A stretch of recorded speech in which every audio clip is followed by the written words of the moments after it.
सत्संग की महिमा। प्रथम भगति संतन कर संगा। संत महात्माओं का संग पहली भक्ति है। भक्ति सुतंत्र सकल सुख खानी, बिनु सत्संग न पावई प्राणी। भक्ति स्वतंत्र है, संपूर्ण सुखों की खान है। कहते हैं कि सतसंगत मुद मंगल मूला, सोई फल सिद्धि सब साधन फूला। संपूर्ण मंगल के मूल सत्संगति है। वृक्षों में पहले मूल होता है और अंतिम लक्ष्य फल होता है। सत्संगति मूल भी है और फल भी है। जितने अन्य साधन हैं सब फूल पत्ती है। जो मूल और फल के बीच में रहने वाली चीज़ें हैं, सत्संगति में ही सब साधना जाते हैं। इसलिए सत्संग की बड़ी भारी महिमा है।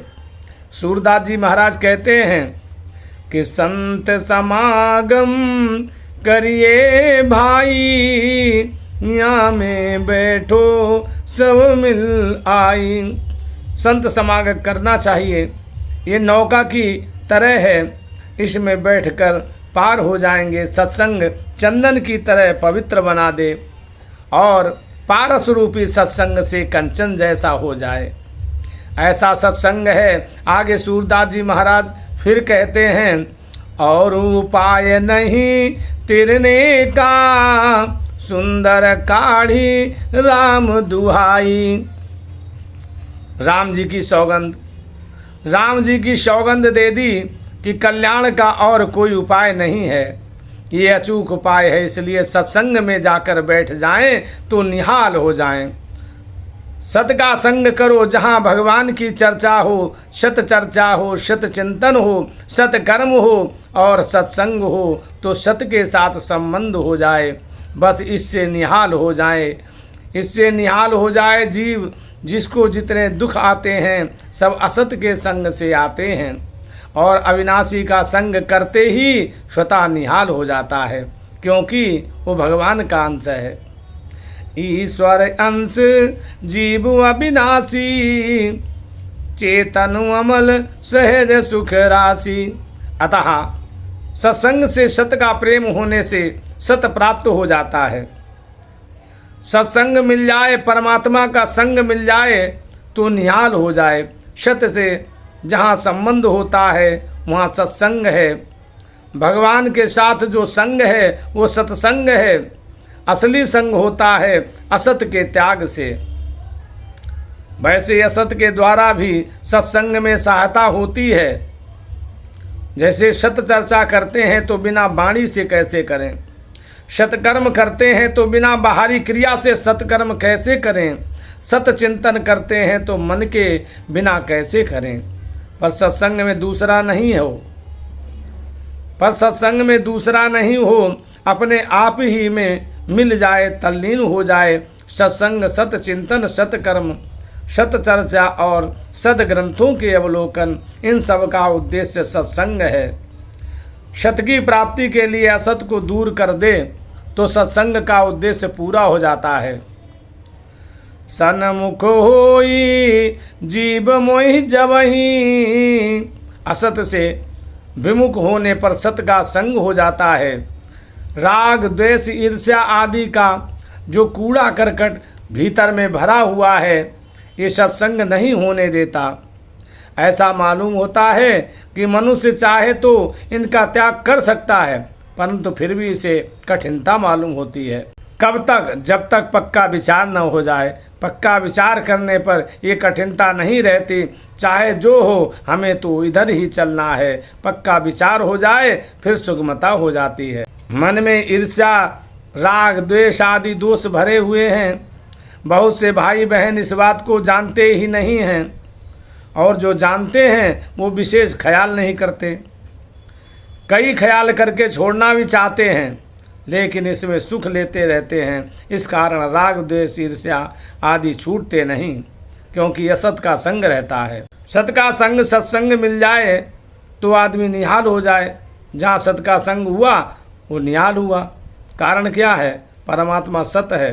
बीच में जितना जितना असत का संबंध मान रखा है वही बाधा है। जैसे कल्प वृक्ष के नीचे जाने से सब काम सिद्ध होते हैं, वैसे ही सत्संग करने से सब काम सिद्ध होते हैं। अर्थ धर्म काम मोक्ष चारों पुरुषार्थ सिद्ध होते हैं। तो क्या सत्संग से धन मिल जाता है? कहते हैं कि सत्संग से बड़ा विलक्षण धन मिलता है। रुपया मिलने से तृष्णा जागृत होती है और सत्संग करने से तृष्णा मिट जाती है, रुपयों की जरूरत ही नहीं रहती। गंगा पापम ससीतापम दैन्यम कल्प तरुर हरे तो पापम तापम तथा दैन्यम सद्याः साधु समागमा।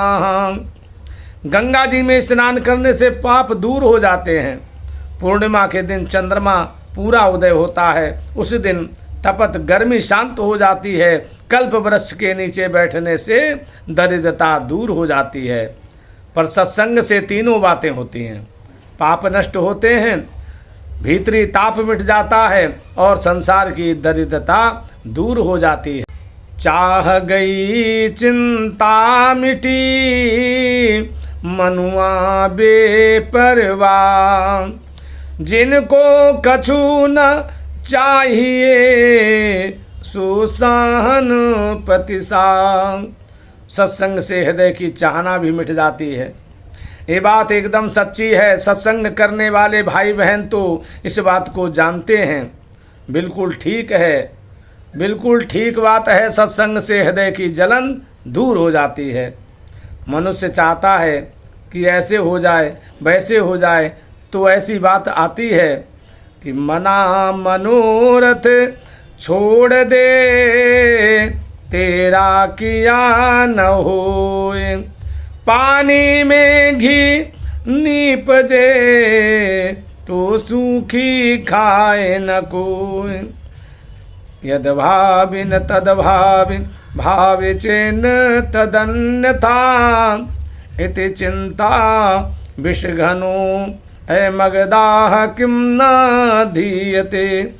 जो नहीं होना है वो नहीं होगा, और जो होने वाला है वो टल नहीं सकता, होकर रहेगा। फिर ऐसा क्यों आग्रह कि ये होना चाहिए, वो होना चाहिए, ये नहीं होना चाहिए। बस हाँ में हाँ मिला दें।